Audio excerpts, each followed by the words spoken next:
राजा का उत्तराधिकारी कौन? एक बार की बात है, तुगलक नगर राज्य में प्रताप सिंह नाम का एक राजा हुआ करता था। वह बहुत ईमानदार और साहसी था। उसे अपनी प्रजा से बहुत प्यार था। उसके राज्य में सभी लोग उससे खुशी से एक साथ रहते थे। राजा को एक बात हमेशा परेशान किया करती थी कि उसके जाने के बाद उसके राज्य को कौन संभालेगा, क्योंकि उसकी कोई औलाद नहीं थी। एक दिन राजा ने अपने राज्य से ही किसी युवक को अपना उत्तराधिकारी चुनने का फैसला किया। वह अपनी ही तरह किसी ईमानदार लड़के को सत्ता सौंपना चाहता था, जो प्रजा का ख्याल रखे। राजा ने काफी सोच विचार करके राज्य के सभी होनहार बच्चों को दरबार में बुलाया और घोषणा करते हुए कहा, मैं आप सब में किसी एक को अपना उत्तराधिकारी बनाना चाहता हूँ। इसके लिए आप सबको एक परीक्षा दी जाएगी। जो इसमें पास होगा वही मेरा उत्तराधिकारी बनेगा। इसके बाद राजा ने वहाँ मौजूद सभी बच्चों को एक एक बीज दिया और बोला कि घर जाकर इस बीज को गमले में लगाना है। 4 महीने बाद सभी अपने पौधे के साथ यहाँ पर फिर से एकत्रित होंगे। उस समय मैं आप में से किसी एक को अपना उत्तराधिकारी बनाऊंगा। सभी बच्चे सोच रहे थे कि राजा अपना उत्तराधिकारी बनाने के लिए कोई कठिन परीक्षा लेंगे, लेकिन गमले में बीज बोने की बात सुनकर सभी इस परीक्षा को आसान समझकर खुशी खुशी घर लौट गए। वक्त बीतने लगा। सभी बच्चों के गमले से बीज की उपज दिखने लगी थी, लेकिन क्षितिज नाम का एक बच्चा था जिसके गमले से पौधे का नामो निशान नहीं था। क्षितिज के साथ के दूसरे बच्चों के पौधे बड़े होने लगे थे। यह देखकर वह बहुत परेशान रहने लगा। वह मन ही मन यह सोचता रहता था कि सबके गमले में पौधे आ गए, लेकिन उसके गमले से पौधा क्यों नहीं आ रहा है। उसने सोचा कि हो सकता है उसका पौधा उगने में अधिक समय ले, इसलिए उसने हार नहीं मानी और वह पूरी मेहनत और लगन के साथ गमले की ओर ज़्यादा देखभाल करता।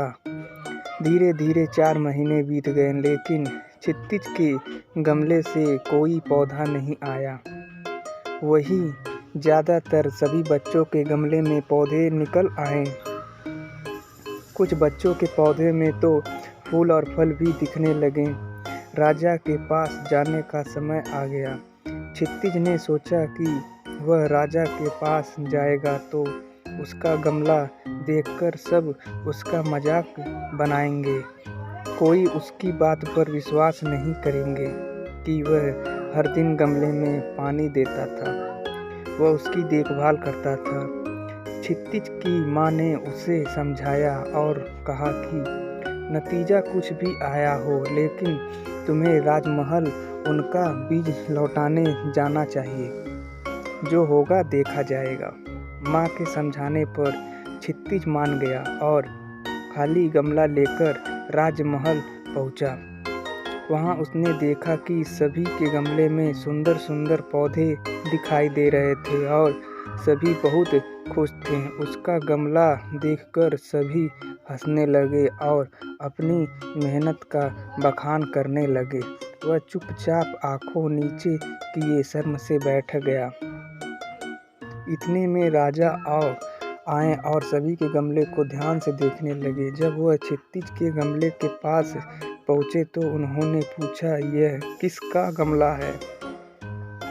क्षितिज, जी मेरा। राजा, तुम्हारा गमला खाली क्यों है? क्षितिज, मैं रोजाना इसको पानी देता था। मैंने इसकी बहुत देखभाल की, लेकिन इसमें से पौधा नहीं निकला। राजा, आओ मेरे साथ। क्षितिज राजा द्वारा बुलाने पर डर गया, लेकिन उसे राजा की आज्ञा माननी ही थी। वह धीरे धीरे राजा की तरफ आगे बढ़ा। राजा उसे सिंहासन के पास ले गए और बोले, तुम ही इस राज्य के असली उत्तराधिकारी हो। राजा के इस फैसले से वहाँ मौजूद हर कोई हैरान रह गया। राजा ने कहा, मैंने जो बीज दिया था वह नकली था, उससे पौधा आ ही नहीं सकता था। आप सबने बीज बदल दिया, लेकिन क्षितिज ने ईमानदारी के साथ 4 महीने मेहनत की और अपनी असफल स्वीकार करते हुए मेरे सामने खाली गमला लाने का साहस दिखाया। क्षितिज में वो सारे गुण हैं जो एक राजा में होने चाहिए, इसलिए इस राज्य का अगला उत्तराधिकारी मैं क्षितिज को बनाता हूँ। सभी युवकों का सिर शर्म से झुक गया। वे चुपचाप दरबार से बाहर निकल गए। इस तरह क्षितिज ने ईमानदारी की बदौलत राज्य का सिंहासन पा लिया।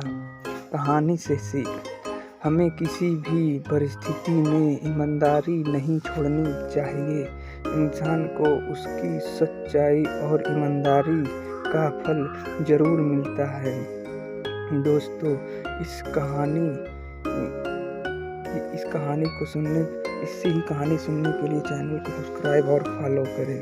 दोस्तों, धन्यवाद। जय हिंद। कमेंट में बताएं कहानी कैसी लगी।